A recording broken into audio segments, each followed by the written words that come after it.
জয় গুরু। নমস্কার সবাইকে। আশা করছি গুরু কৃপায় সবাই ভালো আছেন, সবাই ভালো থাকেন, সেটাই কাম্য। গুরুজনের সবাইকে ভালো রাখে সে আশায় ব্যক্ত করি। সেই সাথে আমার জন্য একটু আশীর্বাদ করবেন, গুরুজন আমার স্থূলদায়কে এই দেহ লয় হওয়ার পূর্ব মুহূর্ত পর্যন্ত ভালো রাখেন। আর দীর্ঘদিন যাবৎ যারা আমার সাথে আসছেন, আমার চ্যানেলে আছেন, আপনাদের কাছে আমি কৃতজ্ঞ। যারা নতুন আসছেন আপনাদেরকে সুস্বাগতম, এবং আপনাদের কাছেও আমি কৃতজ্ঞ। আপনাদের সবাইকে আমি ধন্যবাদ দিয়ে ছোটো করবো না, ঠিক আছে? আমি সবসময় চাই যে আপনারা আমার সাথে থাকুন এবং আমি আপনাদেরকে কৃতজ্ঞতা প্রকাশ করতে পারি, এটাই আমার আশা। যাই হোক, আজকে যে বিষয় নিয়ে কথা বলবো, এখন কমেন্টস ভিত্তিক ভিডিও বানাচ্ছি। ভিডিও আমি নিজে কোনো সাবজেক্ট এখন চুজ করছি না আপাতত। আমাকে অনেকেই কমেন্টস করেন, সেই কমেন্টস অনুযায়ী আমি ভিডিও বানাই, এই আর কি বিষয়। এখন একজন কমেন্টস করেছেন যে দাদা, কোনো জায়গায় গেলে তার নেগেটিভ এনার্জি এবং পজিটিভ এনার্জি সেটা যে বোঝার যে প্রক্রিয়া, বা কোনো ব্যক্তির সামনে গেলে বা কোনো জায়গায় গেলে বা কোনো জায়গায় গেলে সে যে ওখানে যে এনার্জিগুলো আছে, নেগেটিভ না পজিটিভ, বা সাত্ত্বিক, রাজসিক বা তামসিক, এই যে তিনটে এনার্জি, এগুলো বোঝার প্রসেস কী, এগুলো বোঝার প্রসেস এটা কী করে আসলে বোঝা যায়, এই যে বিষয়গুলো। তো আসলে দাদা, এই সমস্ত তো গুরুজ্ঞান, এই সমস্ত বিষয় ইউটিউবে এরকম ফলো করে বলা সম্ভব না, ঠিক আছে? বোঝা যায় পৃথিবীর নিয়ম অনুযায়ী। পৃথিবী মানুষকে বোঝার জন্য অনেক কিছুই প্রকৃতি আমাদের দান করেছেন। যদি প্রকৃতির সিগন্যাল আমরা ঠিকমতো বুঝতে পারি, প্রকৃতির ভাষা আমরা ঠিকমতো বুঝতে পারি, তাহলে নেগেটিভ পজিটিভ কেন, আরও অন্যান্য গুপ্ত জিনিস প্রকৃতি আমাদেরকে শিক্ষা দেয়। কিন্তু আমরা অ্যাওয়ার থাকি না। অ্যাওয়ার না থাকার দরুন হইল আমাদের এই পার্থিব জগৎ এবং বর্তমান পরিবেশ এবং পরিস্থিতি। আমরা যত কথা, আমি এখন মুদ্রা কথা আছি, যত আমরা কথা বেশি বলবো তত আমাদের অনুভূতি শক্তি হারিয়ে ফেলব। যত অনুভূতি শক্তি যত বেশি আমরা হারিয়ে ফেলবো, তত আমরা সূক্ষ্ম জ্ঞান আমাদের দেহে আনতে পারবো না। আমরা সূক্ষ্ম জ্ঞান থেকে দূরে চলে যাব। যত সূক্ষ্ম জ্ঞান থেকে আমরা যত দূরে চলে যাব, তত সত্য থেকে আমরা অনেক বেশি দূরে চলে যাব। সত্যটা বুঝতে পারলেন? যাই হোক, আমি একটা কথা বলি। আমি সরদেব বিজ্ঞান মানে দম সাধনা, ডাইমেনশন মানে চক্র এবং রেকি নিয়ে ক্লাস শুরু করেছি। তো পূর্বে আমার ক্লাস চলছে। যারা এই দম সাধনা বা সরদেব বিজ্ঞান, ডাইমেনশন বা চক্র বা রেকি শিখতে চান, তারা কাইন্ডলি আমার সাথে যোগাযোগ করবেন। ডেসক্রিপশনে নাম্বার দেওয়া আছে, ফেসবুক পেজের লিঙ্ক দেওয়া আছে। যারা এই ক্লাস করতে চান আমার সাথে যোগাযোগ করবেন। আমি অতীব গুরুত্ব জিনিস আমি অনলাইন ক্লাসে শিখে, যেগুলো আমি এখন এই ইউটিউবে বলিনি, আর ওটা বলার বিষয়ও না। তো যারা শিখতে চান আমার সাথে যোগাযোগ করবেন। তো যেটা বলছি, আপনার যত বেশি কথা বলবো তত বেশি অনুভূতি শক্তি আমরা হারিয়ে ফেলবো। যত বেশি অনুভূতি শক্তি হারিয়ে ফেলবো, তত সূক্ষ্ম শক্তিকে ধরার ক্ষমতা আমরা হারিয়ে ফেলবো। তো সূক্ষ্ম শক্তিকে ধরতে গেলে আপনাকে তো সূক্ষ্মই হতে হবে, নাকি? আপনাকে সূক্ষ্মই হতে হবে। তো সেই সূক্ষ্ম থাকার সিস্টেম যদি আপনি জানেন, তাহলে আপনি পজিটিভ নেগেটিভ এনার্জি যা আছে আপনার আশেপাশে বা আপনি যেখানে আছেন, সেটা আপনি ধরতে পারবেন অতি তাড়াতাড়ি। তো সেটা ধরার প্রক্রিয়াটা কী? সেটা আমরা আমাদের অনুভূতি দ্বারাই ধরব। এক্সাম্পল, আপনি কোথাও রাত্রেবেলায় হাঁটছেন, ধরেন অমাবস্যা তিথিতে আপনি হাঁটছেন।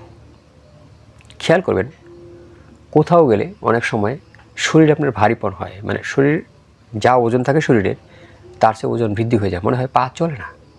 এরকম জায়গায় আপনার অনেকেই গিয়েছেন। মনে হয় পা চলে না, কিংবা পিছন থেকে মনে হয় কেউ হাঁটছে। আমার সাথে কেউ হাঁটছে পিছন থেকে, আমার সাথে কেউ আছে, এরকম মনে হয়।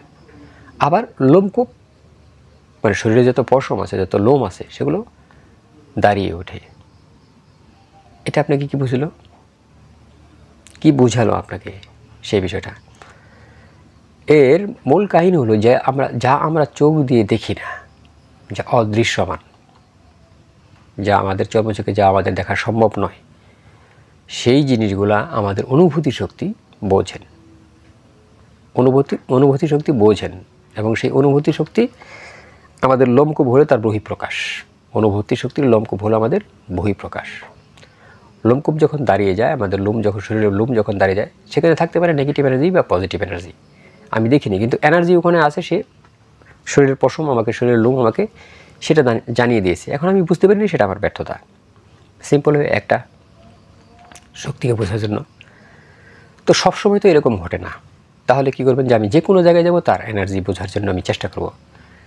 এটা তো অটোমেটিক ঘটলো, আমি হেঁটে যাচ্ছি অটোমেটিক ঘটলো, কিন্তু আমি চাচ্ছি যে ইচ্ছা করে আমি এখানে কি নেগেটিভ এনার্জি আছে না পজিটিভ এনার্জি আছে সেটাকে আমি জানবো। সেই ক্ষেত্রে আপনার কী করণীয়? সেই ক্ষেত্রে আপনি ওইখানে যাবেন। ওখানে যাওয়ার পরবর্তীতে আপনি দাঁড়াবেন বা বসলেন, আপ টু ইউ। দাঁড়ালেন বা বসলেন, বসে নিঃশ্বাস নেবেন এবং ছাড়বেন, নিঃশ্বাস নেবেন এবং ছাড়বেন। এক্সাম্পল ধরেন আপনি গিয়েছেন ওখানে, আপনি যখন গেলেন আপনার টার্গেট কি? টার্গেট আপনি আজ্ঞাচক্রে সেট আপ করলেন, টার্গেটটা সেট আপ করলেন। প্রশ্নটা আপনি আজ্ঞাচক্রে দিয়ে করতে থাকবেন। প্রশ্নটা আপনি এরকমভাবে করবেন যেন আপনি মুখ দিয়ে না, এই গুরুই আপনার কথাটা বলছে, আজ্ঞাচক্রে আপনার কথাটা বলতেছে। এই জিনিসটা আপনার মাস্ট বি ধ্যান থাকতে হবে, তাহলে আপনার রেজাল্টটা আপনি সঠিক পাবেন, নত আপনি পাবেন না। ঠিক আছে? প্রশ্ন করলেন যে এখানে কি শতগুণ না রজগুণ আছে, শতগুণ না রজগুণ আছে বা তমগুণ শক্তি আছে, গুরু তুমি আমাকে বুঝিয়ে দাও। এখন বোঝানোর সিস্টেমটা কি? যে তুমি যদি শতগুণ হয়, ঠিক আছে, তাহলে আমাকে আপনি কমেন্ট করবেন যে আমাকে এইভাবে বুঝে দাও, আমার শরীরের গতানুগতিক গতি বেড়ে যায় বা কমে যাক, ঠিক আছে, বা শর্ট চেঞ্জ হয়ে যাক, আপনি কমেন্ট করবেন। প্রথমত একবার দুবার আপনার হবে না, একটু প্র্যাকটিস করতে হবে। কমেন্ট করলে ও কিন্তু আপনাকে, আপনি যখন একবার দুবার কমেন্ট করবেন এবং আপনি যখন একদম মনোযোগ সহকারে মেডিটেশনটা করবেন এবং কমেন্টসটা করবেন, ও কিন্তু আপনাকে বুঝিয়ে দেবে। সেটা কেমন? যদি বাম দিক থেকে অ্যান্সার আসে, যদি আমাদের এই বাম পাশ থেকে অ্যান্সারটা আসে, ঠিক আছে, সেটা হলো পজিটিভ। যদি ডান পাশ থেকে অ্যান্সারটা আসে সেটা হলো নেগেটিভ। আমাদের দুই সাইডে দুইভাবে অ্যান্সার দেয়। ঠিক আছে? এটা অ্যান্সারের ক্ষেত্রে, কিন্তু শক্তির ক্ষেত্রে, ঠিক আছে, এইটা পজিটিভ আবার এইটা নেগেটিভ। অ্যান্সারের ক্ষেত্রে আবার বলবেন যে না এটা এরকম কেন, ঠিক আছে? অ্যান্সারের ক্ষেত্রে এই যে বিষয়গুলো, ঠিক আছে, এই যে বিষয়গুলো, এটা যদি আপনি বোঝেন, জানেন, ঠিক আছে, তাহলে আপনি অনায়াসেই যে কোনো এনার্জিকে আপনি বুঝতে পারবেন, অনায়াসে বুঝতে পারবেন। এটা হলো একটা প্রক্রিয়া। দ্বিতীয় প্রক্রিয়া, ওই জায়গায় যাওয়ার পর আপনি ধরেন আপনি চিন্তা করতেছেন, প্রত্যেকটা জায়গার একটা গুণ আছে, সেখানে যদি তমগুণ প্রভাব বেশি থাকে তাহলে হঠাৎ করে আপনি ভালো মানুষ, হঠাৎ করে আপনার একটা তমগুণ চিন্তা আসবে, হঠাৎ করে একটা তমগুণ চিন্তা। সেই জায়গায় যদি রজগুণ প্রভাব বেশি হয় তাহলে আপনার রজগুণ চিন্তা আসবে মাথায়, ওই সীমানায় পাড়া দেওয়ার সাথে সাথেই। এবং সেই জায়গায় যদি শতগুণ প্রধান হয়, সাত্ত্বিক প্রধান হয়, তাহলে আপনার শতগুণ চিন্তা আসবে। প্রত্যেকটা স্টেপ যখন আমরা পাড়াতেই, তার প্রত্যেকটা জায়গার যে আমরা যখনই যে জায়গায় পাড়া দিই সেখানে একটা মণ্ডল তৈরি হয়, তার প্রত্যেকটা অরা মণ্ডল আছে, ঠিক আছে? যখনই সেখানে প্রভাব পড়ে তার প্রভাব আপনার শরীরে পড়বে, সে আপনাকে সিগন্যাল দেবেই, ঠিক আছে? হঠাৎ করে আপনার এই যে বিষয়গুলো, ঠিক আছে, কিন্তু এই জিনিসটা আবার ঘটবে না, কার সাথে ঘটবে না? যিনি সম্পূর্ণ সাত্ত্বিক উপায়ে চলাফেরা করেন। ওনার সাত্ত্বিক ওলামণ্ডল ওনাকে এরকমভাবে বেষ্টনী করে রেখেছেন যে ওনার ভিতরে রাজসিক এবং তাপসিক যে এনার্জিগুলো আছে তারা প্রবেশ করতে পারবে না। কিন্তু আমাদের মতো নর্মাল মানুষের ক্ষেত্রে তারা সিগন্যাল আমাকে এইভাবেই দেবে, তো এইভাবে আপনি যে কোনো এনার্জিকে বুঝতে পারবেন খুব দ্রুত। তো আজকে এই পর্যন্তই। জয় গুরু, নমস্কার সবাইকে।